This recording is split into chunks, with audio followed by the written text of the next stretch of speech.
In the shadowy world of the Russian Mafia, where loyalty is currency, betrayal is a death sentence, and violence is a language, some stories stand out as especially chilling. Over the years, countless figures tied to the criminal underworld have met brutal, mysterious, and downright disturbing ends. Today, we're diving into 5 of the most disturbing Russian Mafia deaths ever reported, cases that left investigators baffled, communities terrified, and the world reminded of just how far organized crime is willing to go. Police in Russia say one of the main figures in the country's organized crime community has been gunned down in Moscow. Aslan Usoyan controlled a criminal group which trafficked drugs and weapons and ran clandestine businesses. If there was ever a name that sent a chill through the criminal underworld, it was Aslan Usoyan, the man they called Grandpa Hassan. To the public, he looked like any quiet old man. But in the world behind closed doors, he was a force whose influence stretched from Moscow to the Caucasus and deep into the remnants of the Soviet Empire. And on a cold January afternoon in 2013, someone decided his reign was over. It happened in broad daylight, the kind of moment that makes an entire city pause. Usoyan stepped out of a central Moscow restaurant, the same place he handled business for years. Then a sharp crack echoed from across the street. A second followed. Before anyone understood what was happening, he collapsed. The sniper had been waiting in a nearby apartment building, using a suppressed rifle, choosing his moment with almost frightening precision. Shell casings were later found near a window, silent proof that the killer planned every detail. Usoyan had survived hits before, but this time there was no escape. He died in the ambulance, long before reaching the hospital. News spread instantly, not just in Moscow, but across every corner of the world, where his name meant power or fear. His death wasn't seen as just another killing. Many believed it could shake the entire criminal landscape. To understand why, you have to understand him. Usoyan wasn't an ordinary mob figure. His career stretched from Soviet Georgia to Moscow, the Urals, Siberia, Uzbekistan, Sochi, wherever power and money flowed. He was one of the most influential thieves-in-law of his era, a man whose decisions rippled across borders. And with influence came enemies who waited decades for an opportunity like this. His life was a chain of violent power struggles, businessmen vanishing, crime bosses getting shot, criminal clans clashing from Yekaterinburg to Tbilisi. These weren't simple turf wars. They were battles between empires. One of his biggest feuds was with Georgian crime boss Teriel Oniani. Their rivalry allegedly sparked a wave of killings,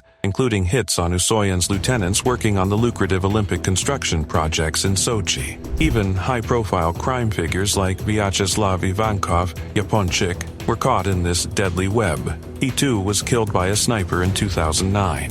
When he died, a massive wreath appeared at his funeral signed, "To our brother, from Grandpa Hassan," a symbol of loyalty, or maybe a warning. Usoyan barely survived another assassination attempt in 2010, when he was shot in the stomach. Police even announced his death temporarily, fearing his attackers would return to finish the job. But he lived for 3 more years, and then the sniper came. The moment Usoyan died, analysts warned the underworld could erupt. Some said younger bosses would carve up his empire. Others predicted the long-running war with Georgian factions was far from over. Experts whispered of blood on the streets, and for once, no one doubted it. Suspicion immediately fell on old rivals like Oniani and Rovshan Janyv, though no one was ever convicted. As with most underworld murders, the truth was buried under layers of grudges, secrets, and silent battles. Even in death, Usoyan caused controversy.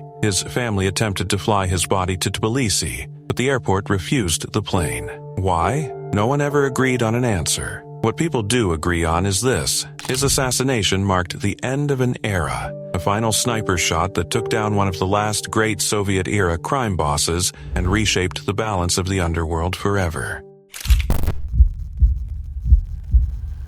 If there was ever a figure who embodied both fear and fascination in the post-Soviet underworld, it was Rovshan Janyv, the man people whispered about as Lankaransky. His story didn't begin with power or money, or crime. It began with a teenage boy watching his father, a police officer, murdered by the very criminals he was investigating. And at just 17, standing in a courtroom where his father's killer smirked and threatened his family, Rovshan snapped. He pulled out a gun and shot the man dead in front of the judge, the jury, and the cameras. That moment sealed his fate long before anyone called him a gangster. From there, the spiral was fast. He served 2 years in prison, but the world he walked back into was already shaping around him. By 2002, he had been crowned as a thief-in-law, a respected title in the criminal hierarchy supported heavily by Talish networks who saw him as one of their own. Every step he took into the underworld seemed fueled by a mixture of vengeance, ambition,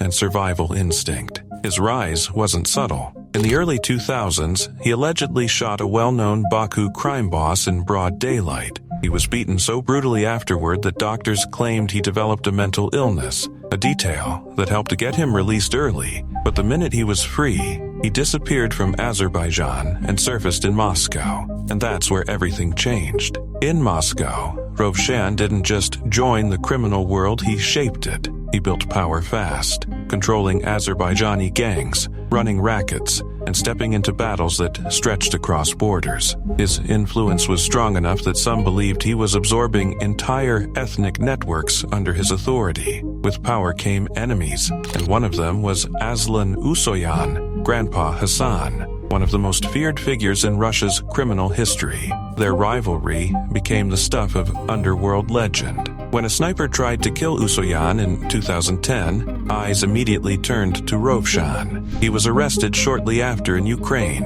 a country where he was already rumored to have criminal interests and even refugee status. When Usoyan was finally killed in 2013, many again whispered Rovshan's name, even though he insisted he had nothing to do with it. And when one of Rovshan's closest allies, Asta Margulia, was gunned down just weeks later, it only intensified the rumors that a silent war was underway. For years, Rovshan was seen everywhere and nowhere at once. Italy, Ukraine, Dubai authorities kept tracking him, reporting him to Interpol, accusing him of everything from money laundering to bribery to document forgery. He was even declared dead once in 2013, a report his own brother publicly denied. It was almost like Rovshan had become a ghost, alive, dead, untouchable, hunted, all at the same time. But even ghosts slip up eventually. On the night of 17th of August, 2016, in the stylish Beşiktaş district of Istanbul, Rovshan returned from a trip to Dubai. He climbed into his luxury Range Rover,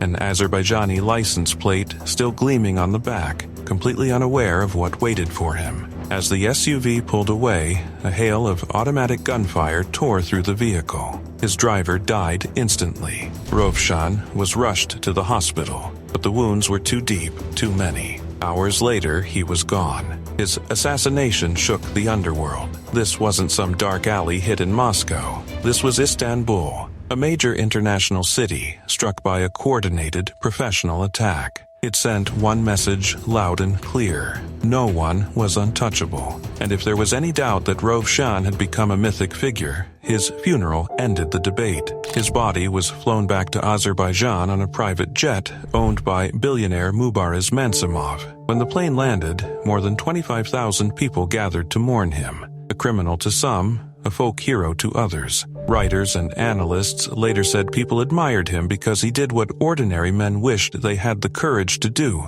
avenge wrongs, defy enemies, challenge giants.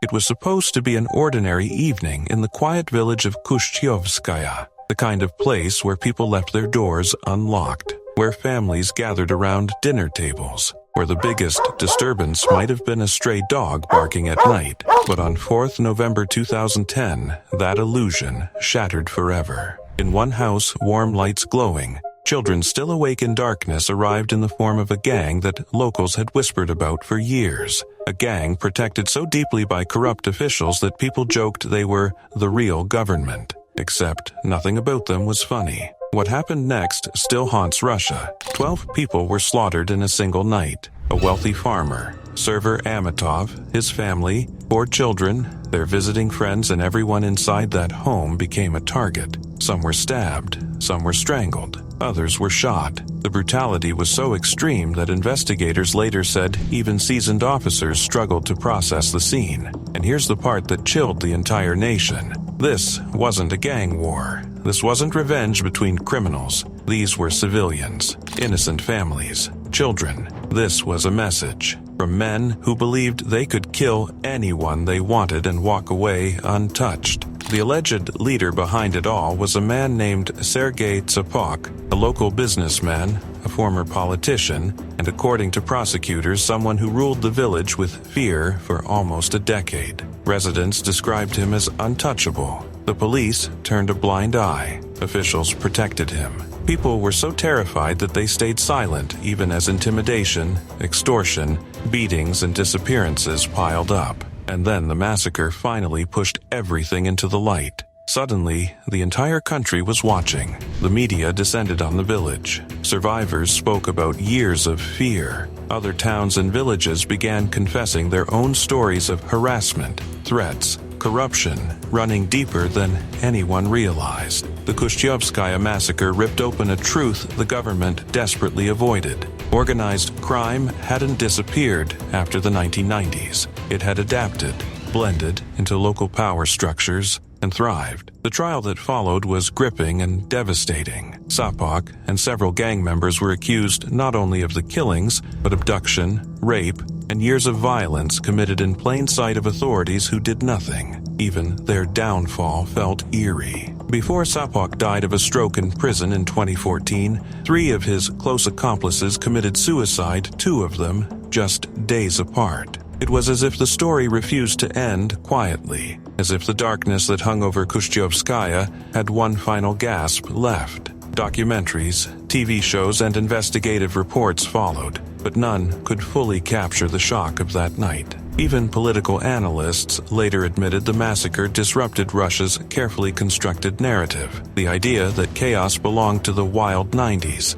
and that under new leadership, order had returned. Yet, here was a modern village, devastated by a gang so protected and so confident, they believed they could butcher families without consequence. And for years, they were right. The Kushchevskaya massacre wasn't just a crime, it was a national awakening, a reminder that silence is dangerous, corruption is deadly, and sometimes the monsters people fear the most don't hide in shadows, they live next door, shaking hands with politicians, smiling for photographs, and ruling through terror while everyone pretends not to see. Vyacheslav Ivankov. Born in the Soviet Union in 1940, Ivankov was a Russian mafia boss known as Yaponic, meaning little Japanese for his Asian-esque features, and was rumored to have ties with Russian state intelligence. Vyacheslav Yaponic Ivankov wasn't just another name in the Russian underworld, he was a legend, a ghost, a myth people whispered about from Moscow to New York. To some, he was a criminal mastermind. To others, a survivor of a world where the rules were written in blood. And for decades, it seemed like nothing and no one could touch him. Ivankov's story began far from the glamorous cities he would later haunt. Born in Soviet Georgia and raised in Moscow, he grew up scrappy, fierce, and unafraid of chaos. He never pretended to be a saint. He fought, he hustled, he climbed from a young wrestler to a street enforcer, slipping through the cracks of the Soviet system until he was finally crowned a vor v zakon, a thief in law. That title wasn't handed out lightly. It marked you as royalty in a kingdom built on smuggling, extortion, and an unbreakable underworld code. Ivankov's life was a cycle of arrests, escapes, and reinventions. Authorities tried locking him up in the 1980s, but somehow powerful figures always seemed to intervene. By the early 90s, he was free again, and the chaos of the collapsing Soviet Union pushed him toward a new frontier, America. When he arrived in New York in 1992, people couldn't believe it. How does a man with a decade-long criminal reputation walk into the U.S. on a business visa claiming he's working in film? But Yaponic moved like someone protected by shadows. Some said he came to rule Russian organized crime in the States. Others claimed he was running from enemies back home. Whatever the truth, he established himself in Brighton Beach, and not quietly. He extorted, he negotiated, he led. FBI agents monitored him constantly, insisting he had a hand in everything from narcotics to extortion rings. Yet he carried himself like someone who didn't fear prison, death, or the government. That confidence didn't last. In 1995, the FBI finally grabbed him, accusing him of extorting millions and carrying multiple passports. He denied the criminal myth built around him, claiming the real criminals were in the Kremlin and intelligence agencies. But prison didn't break him. If anything, it added to his legend. Even behind bars, he stayed connected, protected, and respected. When he was deported back to Russia in 2004 to face old murder charges, many expected him to disappear into the past. Instead, he walked free within a year after witnesses claimed not to recognize him. It was as if the universe kept giving him one more life. But in the underworld, always come due. On July 28, 2009, as Ivankov stepped out of a Moscow restaurant, the world that once feared him struck back. A single shot from a sniper, cold, distant, merciless, tore through the night. The rifle was later found abandoned in a nearby car, a signature of professionals who expected their message to be understood without words. For 73 days, Ivankov fought for his life, and for 73 days, gangsters, rivals, and allies waited to see if the old king would rise again. But this time, death didn't bargain. On October 9, 2009, the man who had cheated fate for decades finally succumbed. What happened next showed just how deep Ivankov's influence ran. His funeral drew hundreds of gangsters from across the former Soviet world, entire criminal clans sending wreaths and tributes. In the years that followed, police across Europe and Russia hunted those suspected of ordering or benefiting from the assassination. Operations stretched from Moscow to Greece to Spain. Arrests were made. Even after death, Ivankov's legacy continued shaping the criminal world. His closest ally, Alexei Petrov, stepped into the vacuum. The empire Yaponic built splintered, absorbed by larger syndicates, proving that even legends cannot control what happens after they're gone. If there's one name that still sends a chill through anyone who followed the Russian underworld of the 1990s, it's Alexander "Superkiller" Solanik. People said he could shoot with both hands, hit multiple targets in seconds, and walk through chaos like he was born in it. But the part nobody expected? That one day, this unstoppable force would simply vanish, only to reappear as a corpse in a quiet suburb of Athens. Solanik's path into darkness didn't start with crime. It started with talent, wrestling, weapons, discipline. He was fascinated by everything that could turn a normal boy into something dangerous. But life pushed him in strange directions. He joined the Soviet army, worked briefly as a police patrolman, and then fell hard. By the late 1980s, he landed in prison on serious charges he always insisted he didn't commit. And this was the moment everything changed. Rumors from that period say inmates marked him for death when they realized he'd once worked in law enforcement. Instead of breaking, he fought. Stories say he held off entire groups of prisoners, earning respect in a world where respect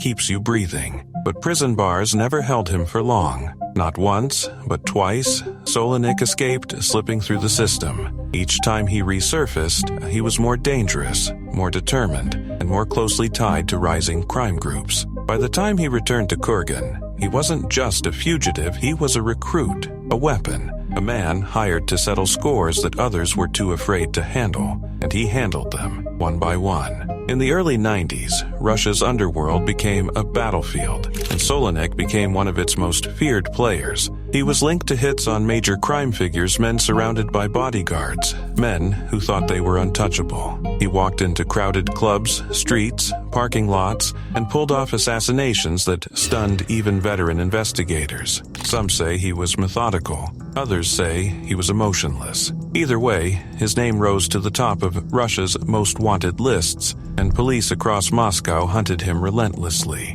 but even arrest didn't stop him. During one takedown, officers brought him into a station and somehow missed the Glock 17 he had hidden under his coat. Before anyone could react, shots rang out. Officers fell. Solanik ran. More gunfire erupted outside. He was wounded, but still fighting, still moving, still impossible to capture. It took being cornered for him to finally surrender, and even then, it felt more like a pause than a victory for law enforcement. Once again, locked inside Moscow's infamous Matryoshkaya Tishina prison, he should have been finished. But if there was one constant in Solanik's life, it was that walls couldn't hold him.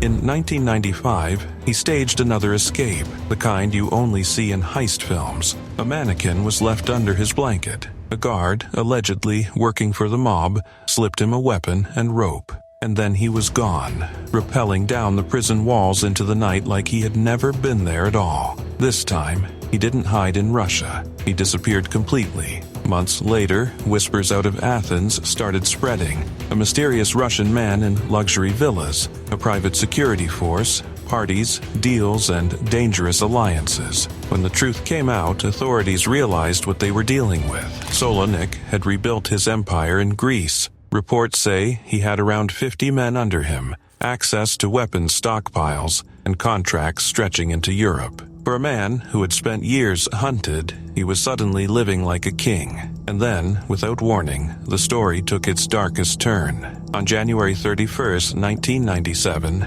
Greek police were tipped off about a body found near Athens. No documents, no clear identity, just a corpse of a man who had clearly lived a violent life and died an equally violent death. The face looked familiar, too familiar. Authorities soon confirmed what everyone feared. The man lying there was Alexander superkiller Solanik. Rumors spread instantly. Some claimed a rival gang had finally caught up with him. Others believed he was eliminated by people he trusted. Early reports suggested he had been strangled, not shot, not stabbed, but quietly removed in a way that sent a message. Later, accounts pointed to another feared hitman, Sasha Soldat, as the one allegedly responsible. Whether it was betrayal, revenge, or a contract ordered from thousands of miles away, one thing was clear. Solanik died surrounded by people he thought were allies, and the chaos didn't stop there. In the days that followed, Greek authorities raided his villas. What they found looked like the set of a crime thriller.